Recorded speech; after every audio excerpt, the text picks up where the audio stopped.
પોરબંદરથી આવ્યો છું। અમે બધા અલગ અલગ જગ્યાએથી આવ્યા છે। અમે એક ફ્રોડનો શિકાર બન્યા છે, જે માનવ લાખાણી કરીને છે એક વ્યક્તિ, જે અત્યારે સ્થિત પુણે છે પણ તે રાજકોટ આવ્યો હતો અને અમને બધાને 10,000 પેમેન્ટ કરવાનું કીધું છે એક વેબ સિરીઝ માટે, બરાબર। એ વેબ સિરીઝ માટે આ બધા નાનકા છોકરાઓ બધા અમે 4 વાગ્યાના હેરાન થાય છે બધા। આ બધાને તમે જોઈ લો, બરાબર, બધાને તમે જોઈ લો। આ બધા ભોગ બનેલા છે, બધીએ 10,000 ભર્યા છે અને બધી હેરાન થાય છે। એ ભાઈ અમારો ફોન ઉપાડતો નથી, અમને બધીના ફોનને સ્વિચ ઓફ કરી દીધા છે। અને જેટલા પણ ગ્રુપમાં છે, અહીંયાથી છે, રાજકોટથી છે, અમદાવાદથી છે, સુરતથી છે, બધા સાથે આ એક જ ફ્રોડ કરેલો છે, બરાબર। અને ટોટલ 80 વ્યક્તિ છે, 8 લાખ રૂપિયાનો ફ્રોડ કર્યો છે। બધા અલગ અલગ ગામમાંથી ભેગા થયા છે અને બધા લોકોએ 10,000 રૂપિયા ડિપોઝિટ પેમેન્ટ કરેલું છે, જે શૂટ દરમિયાન અમને પાછા આપશે એવી વાત કરેલી હતી। અમે બીજા આખા ગુજરાતમાં થઈને 70થી 80 લોકો છીએ એમ કરીને ગણીએ એટલે 7થી 8 લાખનું ફ્રોડ કરેલ છે।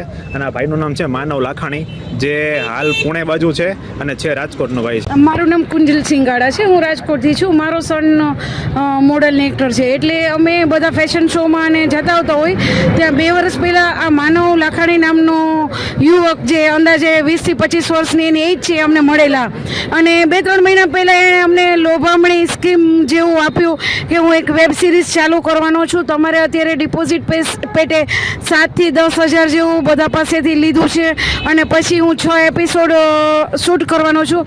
પર એપિસોડ અમને સામે ફીઝ આપવાના હતા અને આ ફીઝ એણે અમારી પાસેથી ડિપોઝિટ પેટે લીધી હતી કે અમે લોનાવાલા જઈશું એટલે અમને આપી દેશે।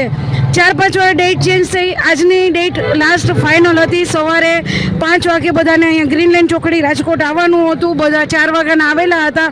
નાના અમારા બાળકો સાથે અમે બધા સવારના આવેલા હતા અને અમે અહીંયા એની બસની વેઇટ કરતા હતા, તો એ વારે ફોનમાં એટલો જ જવાબ દેતા હતા, હમણાં બસ આવે છે, હમણાં બસ આવે છે, 10 મિનિટ 15 મિનિટ 10 મિનિટ જવાબ દેતા હતા અને પછી ફોન સ્વિચ ઓફ કરી નાખ્યો। પાછો થોડી વાર એણે ફોન ચાલુ કર્યો અને 12 વાગે આવશે બસ એવો ટાઈમ આપ્યો અને અત્યારે 12-1 વાગવા આવ્યા છતાંય તે હજી સુધી એની બસ નથી। હવે એના ફોન સ્વિચ ઓફ આવે છે, એનો કોઈ અતોપતો નથી, એના કોઈ કોન્ટેક નથી અને કાંઈ અમને મેસેજ નથી, એટલે એણે અમારી સાથે ધોખો કર્યો। એટલે અમે જાહેર જનતાની હિત માટે આ પ્રેસમાં અમે નોટ આપવા માંગીએ છીએ કે એના જાલમાં કોઈ ફસાય નહીં બીજી વાર અને કોઈ સાથે આવું ફ્રોડ ન થાય, એના માટે થઈને અમે એની વિરુદ્ધ બી ડિવિઝન પોલીસ સ્ટેશનમાં ફરિયાદ પણ લખાવી છે અને જે થતું હશે અમે એના વિરુદ્ધ બધું કરશું।